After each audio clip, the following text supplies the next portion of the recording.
Hi అండి, ఇవి barley గింజలు. ఇవి ఏ కిరాణా షాపులో అయినా దొరుకుతాయి. వీటిని ఎండబెట్టుకుని అన్న మిక్సీ పట్టుకోవచ్చు, లేదంటే లైట్గా వేయించుకుని మిక్సీ పట్టుకోవాలి. మనకి ఇవి బార్లీ పౌడరు బయట కూడా అమ్ముతున్నారు, దానికన్నా ఇంట్లో చేసుకున్నది మంచిది. ఇది ఒక స్పూన్ తీసుకుని కొంచెం వాటర్లో ఉండలేకుండా కలుపుకొని పక్కన పెట్టుకోవాలి. ఇప్పుడు స్టవ్ ఆన్ చేసుకుని ఒక గ్లాస్ వాటరు వేడి చేసుకోవాలి.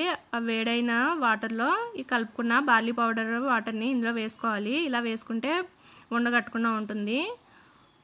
ఇలా వేసుకుని ఒకసారి కలుపుకోవాలి. ఇందులో మనకి టేస్ట్ తగ్గట్టు కొంచెం సాల్ట్ వేసుకోవాలి.